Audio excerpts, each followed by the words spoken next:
raw material for those people. So it's really built into Michigan all the way through. Okay. And so then those suppliers supply the suppliers who ultimately get to the, okay. Now, in regards to sort of the program, we've got Chrysler is privately held. And Correct. What's going on with that? Is that owned by an investment company? Or? It's owned by a major investment house, I guess, or a company that, as we would say, and a hedge fund, really, of anything else. And they bought it because they thought it was cheap at the time. And now I think they probably wish that they hadn't, but nobody saw what was coming down the pike with the economy the way it is.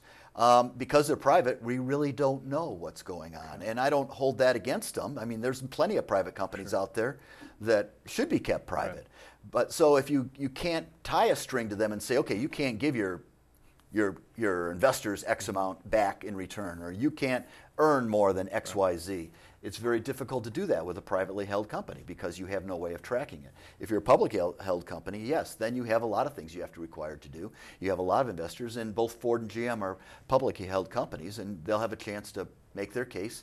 Chrysler will have a chance to make theirs. So then they're going to go to Washington, have some sort of request for money. And a plan. What types of things have you been led to believe is going to be in the plan? Well, I think they're going to be led to believe that there's a way for the U.S. to get this money back. This is not throwing good money off after bad, as we have heard. I think you'll also hear about how much they have changed their business and how much more they're going to change their business and save money.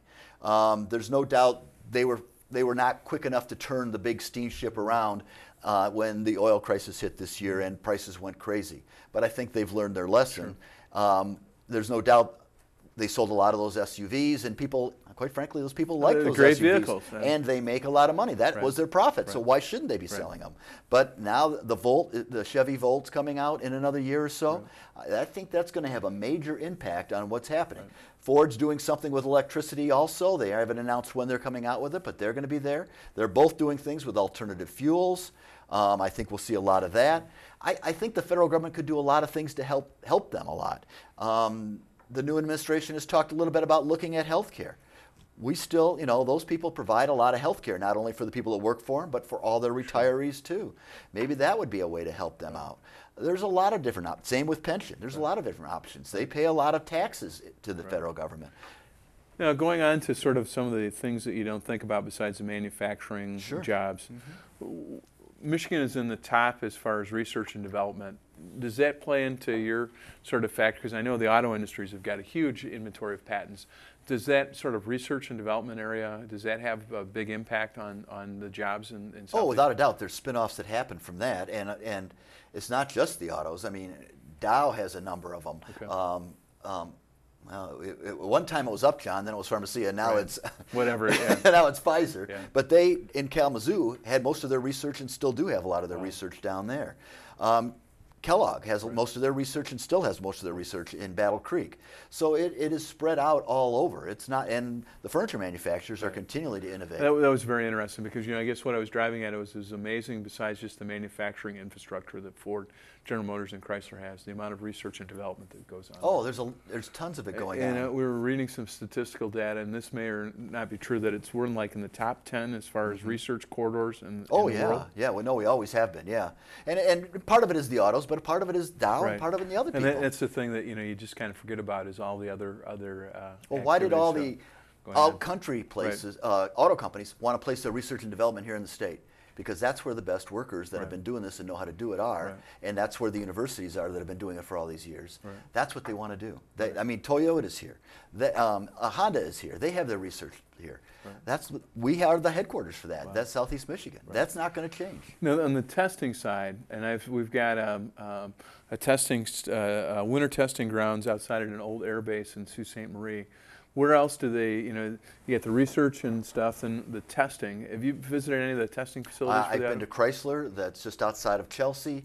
I know there's a brand new testing facility. It's way out in the middle of the country that nobody would even know about, that Toyota has built. That's over by the Fowlerville, Weberville area. I've Wow. been by Ford's. I have Yeah. not been in at Ford's, but Right. Ford's is right there by Greenfield Village, Yeah. and you can see the And I think that's just an amazing part because, you know, I think the things that going around and studying the research and development yeah. that's going on in our state, you know, we only think about the auto industry and manufacturing. That's right. And you know, it was when we visited the Rouge facility, Oh, Senator yeah. Clark and I did. It was interesting. In 1926, they had 100,000 employees and made a car a minute.